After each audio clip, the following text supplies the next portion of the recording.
Hello guys, स्वागत है आपके अपने यूट्यूब चैनल AK2 एजुकेशन में। तो आज हम लोग फाइनली मॉडल सेट 2 करने वाले हैं। मॉडल सेट 1 हो गया है। मॉडल सेट 1 अभी तक आपने नहीं देखा है तो डिस्क्रिप्शन में लिंक दिया गया है, वहाँ से जाकर देख सकते हैं। डिस्क्रिप्शन में लिंक है, वहाँ से जाकर देख सकते हैं मॉडल सेट 1। तो उसमें भी 70 ऑब्जेक्टिव क्वेश्चन कराया गया है, इसमें भी 70 ऑब्जेक्टिव क्वेश्चन। इस तरह के 5 सेट आपको प्रोवाइड किया जाएगा। अगर 5 सेट आप पढ़ लेते हैं, टोटल 350 ऑब्जेक्टिव, 350 ऑब्जेक्टिव अगर आप पढ़ लेते हैं तो इसमें से 70 ऑब्जेक्टिव पक्का आएगा। इससे बाहर एक भी क्वेश्चन नहीं आएगा। तो चैनल पर पहली बार आए तो सब्सक्राइब कर लीजिए और वीडियो को लाइक कर दीजिए। बाकी के वीडियो भी प्ले लिस्ट में मिल जाएगा। सभी सब्जेक्ट का 5-5 सेट लॉन्च हुआ है। तो चलिए आज के वीडियो को स्टार्ट करते हैं। चलिए, मॉडल सेट 2 है आज। मॉडल सेट 1 हो गया है, पहले ही आपको बता दिए। मॉडल सेट 2 है। 10th और 12th के कंप्लीट कोर्स की तैयारी कराया जाता है इस AK2 एजुकेशन पर।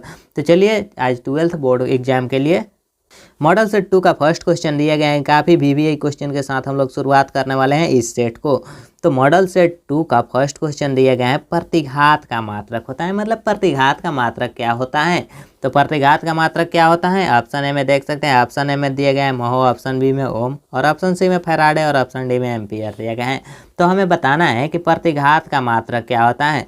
तो प्रतिघात का मात्रक ओम होता है। प्रतिघात का मात्रक क्या होता है? तो ओम होता है। प्रतिघात का मात्रक ओम होता है, जो कि ऑप्शन नंबर बी इसका राइट आंसर होगा। चलिए अगला क्वेश्चन देखते हैं। अगला क्वेश्चन दिया गया है कि यदि L प्रेरकत्व, R प्रतिरोध तथा C संधारित्र की धारिता हो। L देख सकते हैं प्रेरकत्व है, R प्रतिरोध है और C संधारित्र की धारिता है। तो L/R एवं RC का बीमीय सूत्र क्या होगा? L/R एवं RC का बीमीय सूत्र क्या होगा? तो L/R एवं RC का बीमीय सूत्र हो जाएगा M0 LT के पावर -1 ML0 LT के पावर -1। ऑप्शन नंबर है इसका राइट आंसर हो जाएगा। चलिए अगला क्वेश्चन देखते हैं। अगला क्वेश्चन दिया गया है, काफ़ी इंपॉर्टेंट क्वेश्चन है।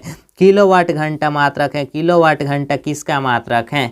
किलोवाट घंटा किसका मात्रक है? ऊर्जा का या शक्ति का या बलाघूर्ण का या नॉन? तो किलोवाट घंटा किसका मात्रक है? तो किलोवाट घंटा जो मात्रक होता है वह ऊर्जा का मात्रक होता है। किलोवाट घंटा किसका मात्रक है? तो ऊर्जा का मात्रक होता है किलोवाट घंटा। चलिए अगला क्वेश्चन देखते हैं। अगला क्वेश्चन दिया गया है कि समतल दर्पण की वक्रता त्रिज्या होती है। समतल दर्पण की वक्रता त्रिज्या क्या होती है? तो समतल दर्पण की वक्रता त्रिज्या जो होती है, क्या 0 होती है या अनंत होती है या +5 cm या -5 cm? तो समतल दर्पण की वक्रता त्रिज्या हमें बताना है। तो समतल दर्पण की वक्रता त्रिज्या अनंत होती है। कितना होते हैं? तो अनंत होते हैं समतल दर्पण की वक्रता त्रिज्या। चलिए अगला क्वेश्चन देखते हैं। अगला क्वेश्चन दिया गया है, एक आवर्धक गिलास जिसकी क्षमता है, एक आवर्धक गिलास है, एक आवर्धक गिलास है, इसकी क्षमता 12 डायोप्टर है। इसकी क्षमता 12 डायोप्टर है। तो इसकी आवर्धन क्षमता क्या होगी? इसकी क्षमता 12 डायोप्टर है। तो इसकी आवर्धन क्षमता क्या हो जाएगी? जब इसकी क्षमता 12 डायोप्टर है तो इसकी आवर्धन क्षमता हो जाएगी 4 डायोप्टर। 4 डायोप्टर इसकी आवर्धन क्षमता हो जाएगी, जो कि ऑप्शन नंबर बी में दिया गया है इसका राइट आंसर। चलिए अगला क्वेश्चन देखते हैं। अगला क्वेश्चन दिया गया है कि समरूप वेग में चलायमान आवेश उत्पन्न करता है। समरूप वेग में चलायमान आवेश क्या उत्पन्न करता है? समरूप वेग में चलायमान आवेश क्या उत्पन्न करता है? विद्युत क्षेत्र या चुंबकीय क्षेत्र या विद्युत चुंबकीय क्षेत्र या नॉन अवधि?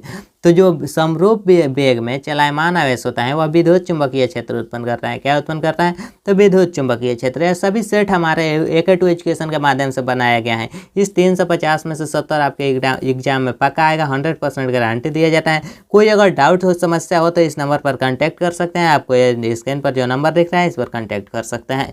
चलिए अगले क्वेश्चन की तरफ चलते हैं। अगला क्वेश्चन दिए गए हैं, आयाम माडुलन में माडुलन सूचनांक होता है। तो आयाम माडुलन में माडुलन सूचनांक क्या होता है? सदा शून्य होता है या 0 या 1 के बीच होता है या 0 से अनंत के बीच होता है या नन होता है? तो आयाम माडुलन में जो माडुलन का सूचनांक होता है, सूचनांक जो होता है यह 0 से 1 के बीच होता है। कितना होता है? तो 0 से 1 के बीच होता है, जो कि ऑप्शन नंबर बी इसका राइट आंसर हो जाएगा। चलिए अगला क्वेश्चन देखते हैं। अगला क्वेश्चन दिए गए हैं, स्वस्थ मनुष्य के शरीर का विद्युत प्रतिरोध है। स्वस्थ मनुष्य के शरीर का विद्युत प्रतिरोध कितना होता है? तो स्वस्थ मनुष्य के शरीर का विद्युत प्रतिरोध कितना होता है? तो स्वस्थ मनुष्य के शरीर का जो विद्युत प्रतिरोध होता है वह 10,000 ओम होता है। कितना होता है? तो 10,000 ओम होता है। चलिए अगला क्वेश्चन देखते हैं। अगला क्वेश्चन दिया गया है कि यदि गोले पर आवेश 10 माइक्रोकूलम हो, गोला पर आवेश 10 माइक्रोकूलम हो, तो उसकी सतह पर विद्युतीय फ्लक्स होगा। तो उसकी सतह पर विद्युतीय फ्लक्स कितना होगा? क्वेश्चन ध्यान से सुनिए। गोले पर आवेश 10 माइक्रोकूलम है, तो उसकी सतह पर विद्युतीय फ्लक्स है, तो उसकी सतह पर विद्युतीय फ्लक्स क्या होगा? तो उसकी सतह पर विद्युतीय फ्लक्स 36 पाई गुने 10 के पावर 4 न्यूटन मीटर स्क्वायर प्रति कूलम हो जाएगा। 36 पाई गुने 10 के पावर 4 न्यूटन मीटर स्क्वायर प्रति कूलम, जो कि ऑप्शन नंबर ए इसका राइट आंसर हो जाएगा।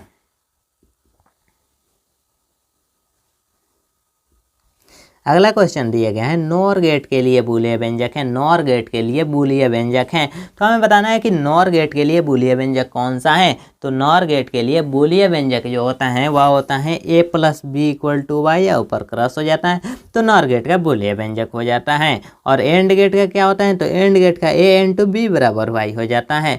इस तरह एंड गेट, और गेट, नॉर गेट सभी का बूलियन व्यंजक का एक बहुत ही जल्द वीडियो मिलेगा, तो इससे आप समझ सकते हैं कौन सा गेट का एक बहुत इंपॉर्टेंट, बहुत जरूरी है आपके बोर्ड एग्जाम के लिए। गेट से पक्का है कि 2 नंबर का ऑब्जेक्टिव और सब्जेक्टिव में पूछा ही जाएगा। तो गेट अच्छा से पढ़ लीजिए, और आने वाला वीडियो में मैं आपको गेट पढ़ा भी दूंगा। चलिए अगले क्वेश्चन की तरफ चलते हैं। अगला क्वेश्चन दिया गया है कि 64 समरूप बूंदे जिसमें प्रत्येक की धारिता 5 माइक्रोकूलम हो। 64 समरूप बूंदे हैं जिसमें प्रत्येक की धारिता कितने हैं? तो 5 माइक्रोफैराडे हैं। मिलकर एक बड़ा बूंद बनाते हैं, मिलकर एक बड़ा बूंद बनाते हैं।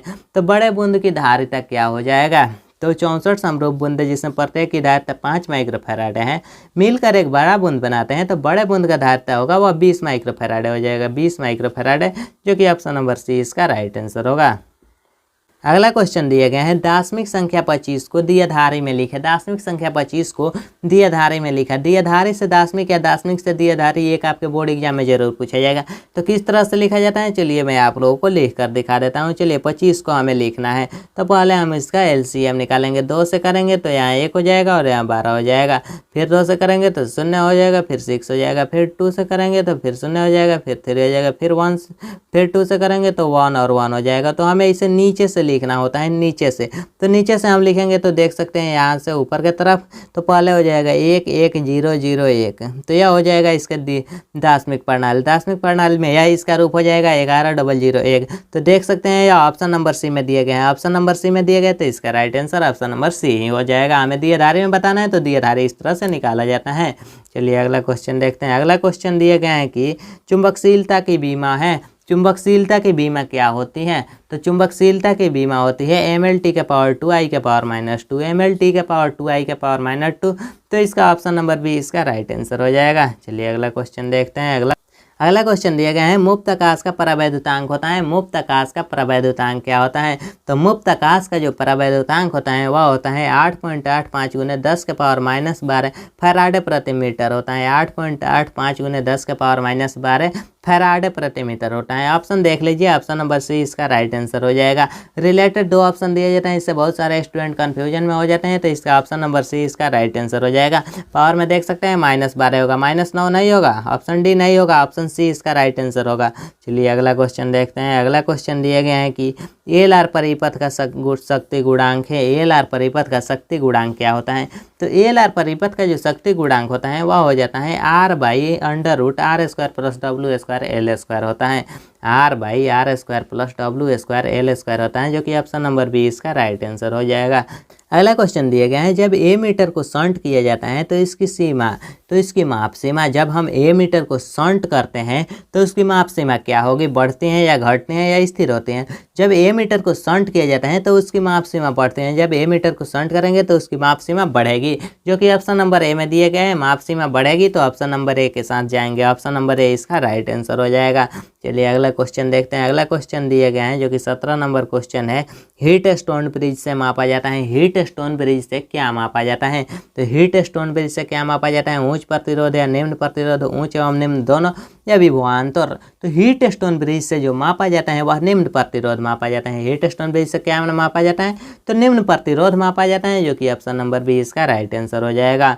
चलिए अगला क्वेश्चन देखते हैं। अगला क्वेश्चन दिया गया है कि विद्युत हीटर में जिस तत्व का व्यवहार किया जाता है वह है विद्युत हीटर में। हमें बताना है हीटर में बहुत सारे स्टूडेंट के घर में भी हीटर होगा, तो उस हीटर में जो तत्व का व्यवहार किया जाता है वह कौन सा तत्व है? तांबा है या प्लेटिनम है या टंगस्टन या नाइक्रोम? तो विद्युत हीटर में जिस तत्व का व्यवहार किया जाता है वह नाइक्रोम का होता है। नाइक्रोम का होता है, जो कि ऑप्शन नंबर डी में इसका राइट आंसर हो जाएगा। नाइक्रोम का होता है। अगला क्वेश्चन दिए गए हैं NAND गेट के लिए बूलियन व्यंजक है। NAND गेट के लिए बूलियन व्यंजक क्या हो जाएगा? तो NAND गेट के लिए बूलियन व्यंजक क्या होगा? तो NAND के लिए जो बूलियन व्यंजक होता है वह होता है A × B = Y हो जाएगा। A × B = Y हो जाएगा NAND गेट के लिए बूलियन व्यंजक। अगला क्वेश्चन दिया गया है कि ध्रुव प्रबलता का एसआई मात्रक है। ध्रुव प्रबलता का एसआई मात्रक क्या होता है? तो ध्रुव प्रबलता का एसआई मात्रक क्या होता है? तो ध्रुव प्रबलता का एसआई मात्रक एम्पियर मीटर होता है। ध्रुव प्रबलता का एसआई मात्रक क्या होता है? तो एम्पियर मीटर। ध्रुव प्रबलता का एसआई मात्रक एम्पियर मीटर होता है। याद कर लीजिए, एसआई मात्रक तो आपके एग्जाम में आना एकदम जरूरी ही है और एसआई मात्रक आएगा ही। क्वेश्चन दिया गया है डायोड का उपयोग करते हैं। एक डायोड का उपयोग करते हैं प्रवर्धक के रूप में या दोलन के रूप में के तरह या मॉड्यूलेटर के तरह या रिएक्टिफायर के तरह। तो डायोड के उपयोग करते हैं। तो डायोड के उपयोग हम लोग करते हैं वह दोलन के तरह करते हैं। दोलन के तरह या दोलन होगा, दोलन के तरह करते हैं, जो कि ऑप्शन नंबर बी इसका राइट आंसर होगा। डायोड का उपयोग दोलन के तरह करते हैं। चलिए अगला क्वेश्चन देखते हैं। अगला क्वेश्चन दिया गया है कि नेक्स्ट क्वेश्चन है 22 नंबर। इस क्वेश्चन में हमें दिया गया है कि प्रकाश के अनुप्रस्थ तरंग प्रकृति के पृष्टि करता है। प्रकाश के अनुप्रस्थ तरंग प्रकृति के पृष्टि करता है। तो प्रकाश के अनुप्रस्थ तरंग प्रकृति का पृष्टि कौन करता है? तो प्रकाश के अनुप्रस्थ तरंग प्रकृति को जो पृष्टि करता है तो होता है ध्रुवण। ध्रुवण पृष्टि करता है। कौन पृष्टि करता है? तो ध्रुवण पृष्टि करता है। चलिए अगला क्वेश्चन देखते हैं। अगला क्वेश्चन दिए गए हैं कि सूर्य के प्रकाश का एक स्पेक्ट्रम होता है। सूर्य के प्रकाश का स्पेक्ट्रम क्या होता है? तो सूर्य के प्रकाश का जो स्पेक्ट्रम होता है वह होता है रैखिक स्पेक्ट्रम होता है। रैखिक स्पेक्ट्रम होता है। अगला क्वेश्चन दिया गया है डायनेमो के कार्य का सिद्धांत आधारित है। डायनेमो के कार्य का सिद्धांत आधारित है। तो डायनेमो के कार्य का सिद्धांत जो आधारित है वह किस पर आधारित है? तो डायनेमो के कार्य का सिद्धांत जो आधारित है वह आधारित है विद्युत चुंबकीय प्रेरक पर। विद्युत चुंबकीय प्रेरक पर आधारित है, जो कि ऑप्शन नंबर सी इसका राइट आंसर होगा। विद्युत चुंबकीय प्रेरक पर आधारित है। चलिए अगला क्वेश्चन देखते हैं। अगला क्वेश्चन दिया गया है कि हाइड्रोजन स्पेक्ट्रम की कौन सी श्रेणी दृश्य भाग में पड़ती है? हाइड्रोजन स्पेक्ट्रम की कौन सी श्रेणी दृश्य भाग में पड़ती हैं? जो स्पेक्ट्रम की दृश्य भाग में जो श्रेणी पड़ती हैं वह होती हैं बामर श्रेणी। बामर श्रेणी दृश्य भाग में पड़ती हैं। तो कौन सी श्रेणी दृश्य भाग में पड़ती हैं? तो बामर श्रेणी हो जाएगा। ऑप्शन नंबर बी इसका राइट आंसर होगा। चलिए अगला क्वेश्चन देखते हैं। अगला क्वेश्चन काफ़ी इजी क्वेश्चन है। आप लोग 10th में भी पढ़े होंगे, 11th में भी और 12th में भी पढ़ रहे हैं कि लेंस की क्षमता का एसआई मात्रक है। 9th में भी पढ़े होंगे शायद। लेंस की क्षमता का एसआई मात्रक क्या होता है? तो लेंस की क्षमता का एसआई मात्रक डी होता है, जो कि डायोप्टर होता है। ऑप्शन नंबर डी में भी दिया गया है, इसका संकेत डी होता है डायोप्टर का। चलिए अगला क्वेश्चन देखते हैं। अगला क्वेश्चन दिया गया है जो कि 27 नंबर क्वेश्चन है, निकेल क्या है? निकेल क्या है हमें बताना है। निकेल क्या है? तो निकेल प्रतिचुंबकीय है या अनुचुंबकीय है या लौह चुंबकीय है, नॉन है। तो निकेल जो होता है, निकेल लौह चुंबकीय होता है, जो कि ऑप्शन नंबर सी इसका राइट आंसर होगा। निकेल लौह चुंबकीय होता है। चलिए अगला क्वेश्चन देखते हैं। अगला क्वेश्चन काफ़ी इंपॉर्टेंट क्वेश्चन है। TH 90-230 के एक परमाणु में न्यूट्रॉनों की संख्या है।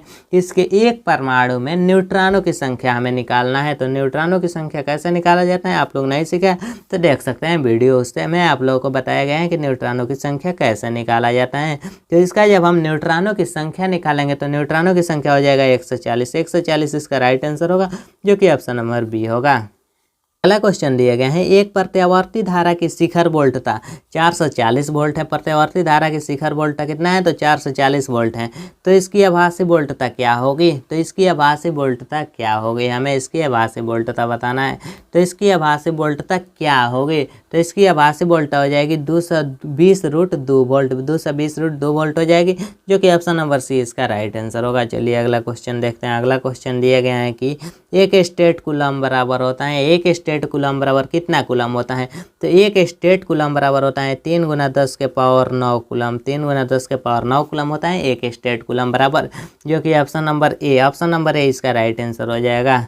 आपकी सफलता ही हमारी पहचान है। आपकी सफलता ही हमारी पहचान है। तो आप लोग मेहनत करते रहिए और अच्छे से क्लास करते रहिए। डेली क्लास होता है, जो कि इंटर का क्लास 7 PM से होता है। डेली शाम 7 बजे इंटर का क्लास होता है। तो क्लास ज्वाइन करते रहिए, क्लास मिस ना करें। आपकी सफलता ही हमारी पहचान है। तो आपके लिए ही इतना मैं मेहनत कर रहा हूँ, तो आप लोग क्लास मिस ना करें। वीडियो पूरा देखते रहिए। अगर कोई डाउट समस्या हो तो इस नंबर पर संपर्क कर सकते हैं 8969831773। आपको व्हाट्सअप नंबर दिख रहा होगा, इस पर मैसेज कर सकते हैं। चलिए अगले क्वेश्चन की तरफ चलते हैं। अगला क्वेश्चन दिया गया है कि एक लौह चुंबकीय पदार्थ की चुंबकशीलता माइक्रो है। तो तो एक लौह चुंबकीय पदार्थ की चुंबकशीलता जो माइक्रो होता है, माइक्रो, तो माइक्रो जो होता है वह ग्रेटर देन 1 होता है, माइक्रो ग्रेटर देन 1, जो कि ऑप्शन नंबर ए में दिया गया है। ऑप्शन नंबर ए इसका राइट आंसर होगा, माइक्रो ग्रेटर देन 1 हो जाएगा। चलिए अगला क्वेश्चन देखते हैं। अगला क्वेश्चन दिए गए हैं जो कि 32 नंबर क्वेश्चन है। आयाम माडुलन सूचकांक का मान होता है, आयाम माडुलन सूचकांक का जो मान होता है वह कितना होता है। तो यह क्वेश्चन पहले भी हम लोग देखे कि आयाम माडुलन सूचकांक का जो मान होता है वह 0 तथा 1 के बीच होता है, 0 से 1 के बीच होता है। अगला क्वेश्चन दिए गए हैं, जब प्रकाश की एक किरण ग्लास स्लैब में प्रवेश करती है तो इसका तरंग दैर्ध्य क्या होता है। तो इसका तरंग दैर्ध्य क्या होता है, जब प्रकाश की किरण ग्लास स्लैब में प्रवेश करती हैं तो इसका तरंग दैर्ध्य क्या होता है। तो जब प्रवेश करती हैं तो इसका तरंग दैर्ध्य घटता है, प्रवेश करते हैं तो इसका तरंग दैर्ध्य क्या होता है, तो घटता है। चलिए अगला क्वेश्चन देखते हैं। अगला क्वेश्चन दिया गया है कि मुक्त आकाश का प्रवैधुतांक होता है, मुक्त आकाश का प्रवैधुतांक कितना होता है। तो मुक्त आकाश का जो प्रवैधुतांक होता है, यह क्वेश्चन भी हम लोग पहले देख लिए, 8.85 × 10⁻12 फैराडे प्रति मीटर होता है। चलिए अगला क्वेश्चन देखते हैं। अगला क्वेश्चन, चुंबकशीलता का बीमा होता है। तो चुंबकशीलता का बीमा क्या होता है। तो चुंबकशीलता का जो बीमा होता है वह होता है mLT⁻²I⁻² होता है। चलिए अगला क्वेश्चन देखते हैं। अगला क्वेश्चन दिए गए हैं कि बूस्टर का नियम है, बूस्टर का नियम कौन सा है इनमें। तो हमें बूस्टर का नियम बताना है। तो बूस्टर का नियम जो होता है वह माइक्रो बराबर 10 IP होता है, माइक्रो बराबर 10 IP होता है, जो कि ऑप्शन नंबर सी इसका राइट आंसर हो जाएगा। बूस्टर का नियम क्या है, तो माइक्रो बराबर 10 IP होगा बूस्टर का नियम। अगला क्वेश्चन दिया गया है कि नॉर गेट के लिए बूलियन व्यंजक है, नॉर गेट के लिए बूलियन व्यंजक कौन हो जाएगा। तो नॉर गेट के लिए जो बूलियन व्यंजक होता है वह होता है a + b बराबर y, a + b बराबर y हो जाएगा, और ऊपर में एक ए रहेगा, एरो रहेगा, तो a + b बराबर y ये हो जाएगा नॉर गेट का, और a + b बराबर y रहेगा सिर्फ, तो ये हो जाएगा एंड गेट का, एंड गेट का हो जाएगा, और नॉर गेट का हो जाएगा। और ए ने एंड गेट का पूछेगा तो a × b बराबर y हो जाएगा, और नॉर से चारों गेट आप लोग देख लिए होंगे। चलिए अगले क्वेश्चन की तरफ चलते हैं। तो इस क्वेश्चन का राइट आंसर हो जाएगा जो कि 37 नंबर है, इसका ऑप्शन नंबर डी इसका राइट आंसर हो जाएगा, ऑप्शन नंबर डी इसका राइट आंसर होगा। और PDF कहाँ मिलेगा, तो डिस्क्रिप्शन में लिंक है, वहाँ से डाउनलोड कर लीजिए, नहीं तो आपको ये व्हाट्सअप नंबर जो दिख रहा है ऊपर में, यहाँ पर जो है व्हाट्सअप नंबर दिख रहा है, इस नंबर पर आप मैसेज करके PDF ले सकते हैं। चलिए अगले क्वेश्चन की तरफ चलते हैं। अगला क्वेश्श्चन दिए गए हैं, एलआर परिपथ की प्रतिबाधा होती है, एलआर परिपथ की प्रतिबाधा कौन होती है। तो एलआर परिपथ की जो प्रतिबाधा होती है वह होती है √r² + w² l², √r² + w² l², जो कि ऑप्शन नंबर डी इसका राइट आंसर होगा। चलिए अगला क्वेश्चन देखते हैं। अगला क्वेश्चन दिए गए हैं कि प्रत्यावर्ती धारा के शिखर मान, प्रत्यावर्ती धारा के शिखर मान तथा वर्ग मध्यम मूल मान का अनुपात है। प्रत्यावर्ती धारा के शिखर मान एवं वर्ग मध्यम मूल मान का जो अनुपात होता है वह क्या होता है, तो होता है √2 अनुपात होता है। प्रत्यावर्ती धारा के शिखर मान एवं वर्गमूल मध्यमान का अनुपात √2 होता है। चलिए अगला क्वेश्चन देखते हैं। अगला क्वेश्चन दिए गए हैं 40 नंबर, काफ़ी इंपॉर्टेंट क्वेश्चन है। पी टाइप के अर्धचालक के मुख्य धारावाहक होता है, पी टाइप के अर्धचालक के मुख्य धारावाहक कौन होता है। तो पी टाइप के अर्धचालक के जो मुख्य धारावाहक होता है वह कौन होता है, इलेक्ट्रॉन या होल, फोटॉन या प्रोटॉन। तो पी टाइप अर्धचालक के जो मुख्य धारावाहक होता है वह होल होता है, होल होता है, जो कि ऑप्शन नंबर बी इसका राइट आंसर होगा, होल होता है। पी टाइप किसे कहते हैं, एन टाइप किसे कहते हैं, यह क्वेश्चन याद कर लीजिए, काफ़ी इंपॉर्टेंट क्वेश्चन है, और एन टाइप और पी टाइप में अंतर भी याद कर लीजिए। चलिए अगले क्वेश्चन की तरफ चलते हैं।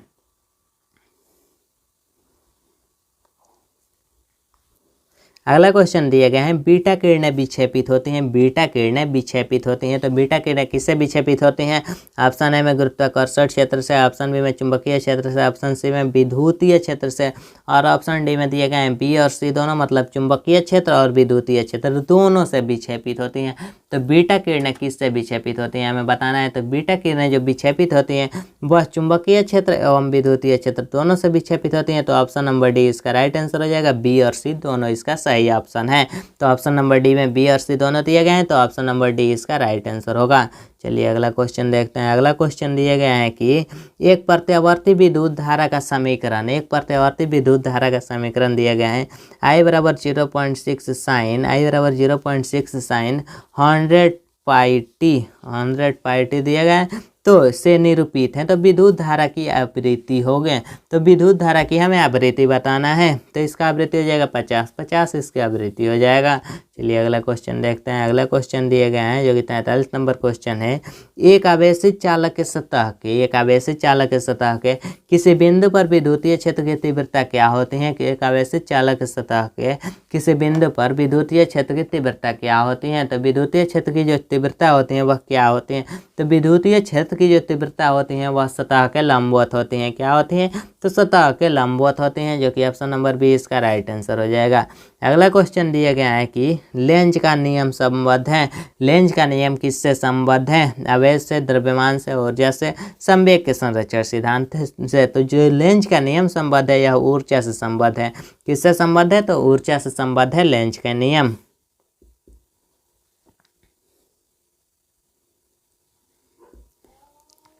अगला क्वेश्चन दिया गया है कि स्थिर विद्युतीय क्षेत्र डॉट डॉट होता है। स्थिर विद्युतीय क्षेत्र क्या होता है?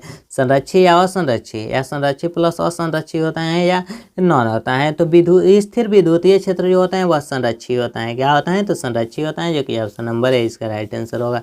चलिए अगला क्वेश्चन दिए गए हैं कि निर्वात में 6000 एम्पीयर तरंग दैर्ध्य का एक वर्णीय प्रकाश है 1.5 अपवर्तनांक वाले एक माध्यम में प्रवेश करता है। 1.5 अपवर्तनांक वाले एक माध्यम में प्रवेश करता है। इस माध्यम का तरंग दैर्ध्य होगा। तो इस माध्यम का तरंग दैर्ध्य क्या हो जाएगा? 6000 है, तो इस माध्यम का जो तरंग दैर्ध्य है तो इसको निकालेंगे तो आप हो जाएगा 4000 हो जाएगा, जो कि ऑप्शन नंबर है इसका राइट आंसर होगा। ऑप्शन नंबर है इसका राइट आंसर होगा। चलिए अगला क्वेश्चन देखते हैं। अगला क्वेश्चन दिए गए हैं कि प्रतिघात का मात्रक है। प्रतिघात का मात्रक क्या होता है? तो प्रतिघात का मात्रक जो होता है वह ओम होता है। प्रतिघात का मात्रक ओम होता है। चलिए अगला क्वेश्चन देखते हैं। अगला क्वेश्चन दिया गया है कि विद्युतीय चुंबकीय तरंग के संचरण की दिशा होती है। विद्युत चुंबकीय तरंग के संचरण की दिशा हमें बताना है। तो विद्युत चुंबकीय तरंग के संचरण की दिशा में बहुत सारे स्टूडेंट कंफ्यूज हो जाते हैं। देख सकते हैं यहाँ बी गुने ई के समांतर और ई गुने बी के समांतर, दोनों में सिर्फ ई और बी का अंतर है। पहले इसमें बी है और पहले इसमें ई है, तो हमें बताना है कौन होगा। तो इसका राइट आंसर होता है ई गुना बी के समांतर। ई गुना बी के समांतर, जो कि ऑप्शन नंबर डी इसका राइट आंसर हो जाएगा। तो ई गुना बी के समांतर होता है, तो ऑप्शन नंबर डी मार सकते हैं, इसका राइट आंसर होगा। बी गुना ई गलत हो जाएगा। बी गुना ई बहुत सारे स्टूडेंट मार देते हैं हड़बड़ी में, तो वो गलत हो जाएगा। ई गुना बी इसका राइट आंसर होगा। चलिए अगला क्वेश्चन देख सकते हैं। निम्नलिखित में किसमें महत्तम वेधन क्षमता है? इनमें किसमें महत्तम वेधन क्षमता है? एक्स रे या कैथोड किरणें या गामा किरणें, वाई किरणें? तो इसका जो राइट आंसर होगा वह होता है वाई किरणें। वाई किरणें का होता है, जो कि गामा किरणें होता है।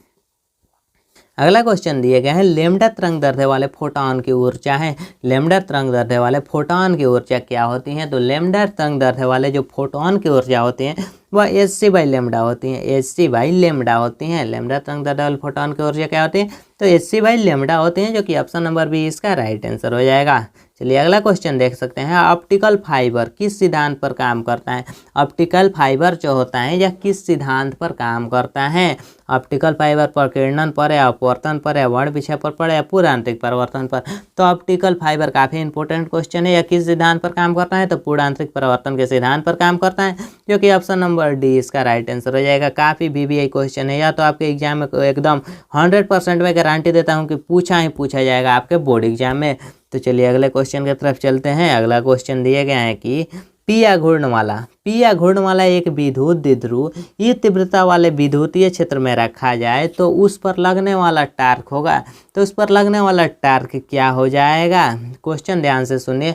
पिया घूर्णमाला एक विद्युतीय द्विध्रुव है और विद्युतीय ध्रुव ई तीव्रता के विद्युतीय क्षेत्र में रखा जाता है, और ई तीव्रता के विद्युतीय क्षेत्र में रखा जाता है तो उस पर लगने वाला टार्क क्या हो जाएगा? तो P/E हो जाएगा। देख सकते हैं, तो ये ऑप्शन नंबर है इसका राइट आंसर हो जाएगा, जो कि P/E हो जाएगा। इसमें गुना रहेगा, बुनता जो ये वाला इंटू होता है ये इंटू नहीं रहेगा। इसमें ऑप्शन नंबर ए इसका राइट आंसर होगा। ऑप्शन नंबर ए इसका राइट आंसर होगा। बी गलत है, ऑप्शन नंबर ए इसका राइट आंसर होगा। चलिए अगला क्वेश्चन देखते हैं। अगला क्वेश्चन देख सकते हैं। अगला क्वेश्चन दिए गए हैं कि ध्रुव प्रबलता का SI मात्रक है। तो ध्रुव प्रबलता का SI मात्रक हम आपको पहले ही बता दिए, एम्पियर मीटर होता है। क्या होता है? तो एम्पियर मीटर होता है। अगला क्वेश्चन दिया गया है, एक निकट दृष्टि दोष से ग्रसित व्यक्ति निकट दृष्टि दोष से ग्रसित व्यक्ति को देखने के लिए कौन सा लेंस लगेगा। एक निकट दृष्टि दोष से ग्रसित व्यक्ति को देखने के लिए जो जिस लेंस का व्यवहार किया जाएगा, निकट दृष्टि दोष है तो अवतल लेंस का व्यवहार किया जाएगा। अगर यहाँ रहता है दूर दृष्टि दोष अगर रहता तो हम उत्तल लेंस का व्यवहार करते हैं।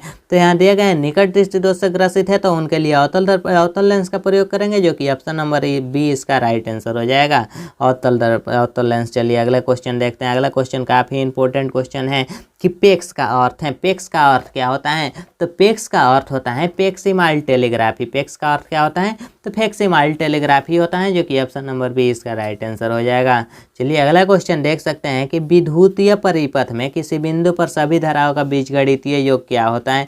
विद्युतीय परिपथ में किसी बिंदु पर सभी धाराओं का बीजगणितीय योग क्या होता है, तो सभी धाराओं का बीजगणितीय योग जो होता है वह शून्य होता है।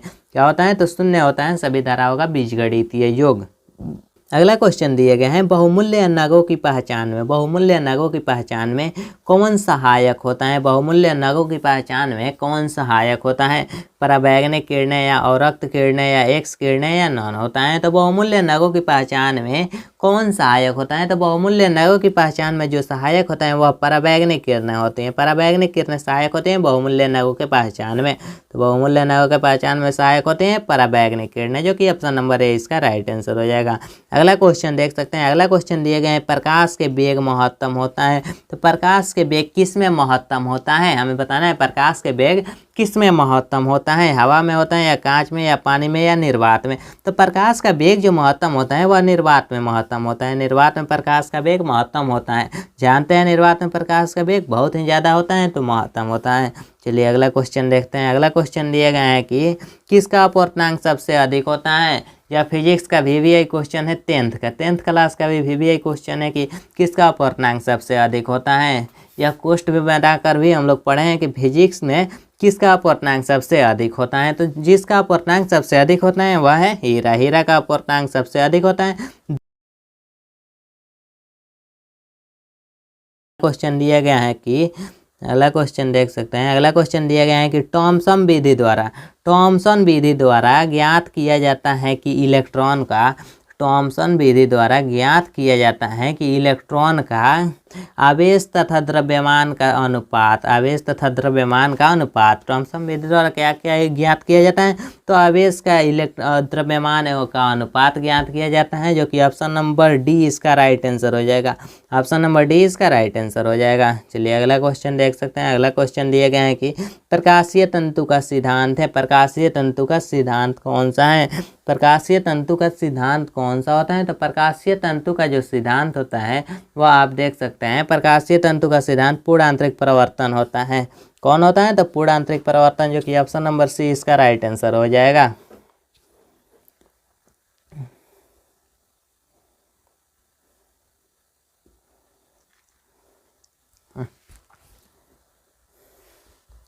अगला क्वेश्चन दिया गया है कि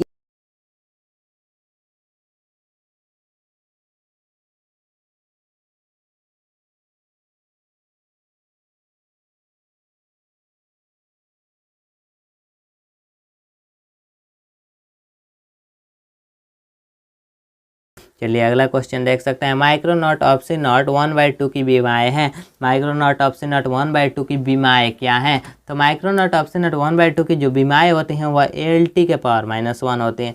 LT के पावर क्या होती हैं, तो -1 होती हैं, जो कि ऑप्शन नंबर सी इसका राइट आंसर हो जाएगा। चलिए अगला क्वेश्चन दिए गए हैं। ध्रुव प्रबल्यता का एसआई मात्रक है। ध्रुव प्रबल्यता का एसआई मात्रक हमें बताना है क्या होता है, तो ध्रुव प्रबल्यता का एसआई मात्रक जो होता है एम्पियर मीटर होता है। क्या होता है, तो एम्पियर मीटर होता है, AM लिख सकते हैं, एम्पियर मीटर इसका राइट आंसर होगा। चलिए अगला क्वेश्चन देख सकते हैं। अगला क्वेश्चन दिए गए हैं कि प्रकाश के चुंबकन तीव्रता, अगला क्वेश्चन है प्रकाश के चुंबकन तीव्रता चुंबकीय आघूर्ण प्रति इकाई किसके बराबर होता है। प्रकाश के चुंबकन तीव्रता चुंबकीय आघूर्ण प्रति इकाई किसके बराबर होता है, हमें बताना है। किसके बराबर होता है, द्रव्यमान के या क्षेत्रफल के या आयतन के या लंबाई के। तो किसके बराबर होता है, तो जिसके बराबर होता है वह आयतन के बराबर होता है, जो कि ऑप्शन नंबर सी इसका राइट आंसर होगा। किसके बराबर होता है, तो आयतन के बराबर होता है। चलिए अगला क्वेश्चन देखते हैं। अगला क्वेश्चन दिए गए हैं कि इनमें से कौन अनुचुंबकीय पदार्थ हैं, इनमें से कौन अनुचुंबकीय पदार्थ हैं, हमें बताना है। ऑप्शन ए में ठोस दिए गए हैं, ऑप्शन बी में द्रव और ऑप्शन सी में गैस दिए गए हैं और ऑप्शन डी में ऑल दिए गए हैं। तो अनुचुंबकीय पदार्थ कौन सा होता है, आप देख सकते हैं फर्स्ट में हो जाएगा ठोस अनुचुंबकीय पदार्थ हैं। ठोस कौन सा पदार्थ है, तो अनुचुंबकीय पदार्थ है। चलिए अगला क्वेश्चन देखते हैं। अगला क्वेश्चन दिए गए हैं कि एक आवेशित चालक की सतह के किसी बिंदु पर विद्युतीय क्षेत्र की तीव्रता क्या होती है। एक आवेशित चालक के सतह के किसी बिंदु पर विद्युतीय क्षेत्र की तीव्रता क्या होती है, तो विद्युतीय क्षेत्र की जो तीव्रता होती है वह सतह के लंबवत होती है, सतह के लंबवत होती है।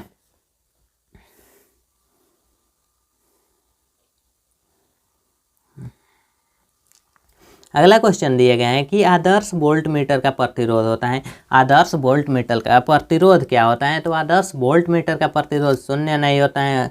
तो आदर्श वोल्ट मीटर का जो प्रतिरोध होता है अनंत होता है, अनंत होता है, जो कि ऑप्शन नंबर डी इसका राइट आंसर हो जाएगा। अनंत होता है आदर्श वोल्ट मीटर का प्रतिरोध। चलिए अगला क्वेश्चन देख सकते हैं। विद्युत धारा के चुंबकीय प्रभाव का खोज किस वैज्ञानिक ने की। विद्युत धारा के चुंबकीय प्रभाव के खोज किस वैज्ञानिक ने की, फ्लेमिंग ने या एम्पियर ने की, अर्स्टेड ने या फैराडे ने। तो विद्युत धारा के चुंबकीय प्रभाव की खोज जिसने की वो है ओस्टेड, ओस्टेड है, जो कि ऑप्शन नंबर सी इसका राइट आंसर हो जाएगा, ओस्टर्ड है। चलिए अगला क्वेश्चन देखते हैं। अगला क्वेश्चन इस मॉडल सेट का लास्ट क्वेश्चन भी है, तो 70 नंबर क्वेश्चन इस मॉडल सेट का लास्ट क्वेश्चन है। यदि कांच वायु का क्रांतिक कोण थीटा हो तो वायु के सापेक्ष कांच का अपवर्तनांक होगा। तो वायु के सापेक्ष कांच का अपवर्तनांक क्या हो जाएगा, तो वायु के सापेक्ष कांच का अपवर्तनांक क्या होगा। इस क्वेश्चन का जवाब आप लोग कमेंट बॉक्स में दीजिए। कमेंट बॉक्स में आपका इस क्वेश्चन का इंतजार रहेगा। अगर आप अभी तक वीडियो देख रहे हैं तो लाइक कर दीजिए और चैनल को सब्सक्राइब कर लीजिए। कोई डाउट समस्या हो तो इस नंबर पर विजिट कर सकते हैं।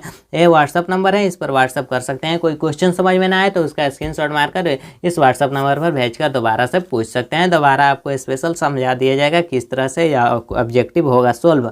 और सब्जेक्टिव के भी क्लास चल रहा है कि तो सब्जेक्टिव के और ऑब्जेक्टिव के दोनों का क्लास शाम 7 बजे से होता है, तो 7 बजे तैयार रहिए। डेली 7 बजे क्लास होता है। अब मॉडल सेट तो डेली क्लास होता ही है और सब्जेक्टिव का भी एक एक क्लास होता रहता है, तो 7 बजे तैयार रहिए। आज की वीडियो में इतना ही रहने देते हैं, मिलते हैं नेक्स्ट वीडियो में।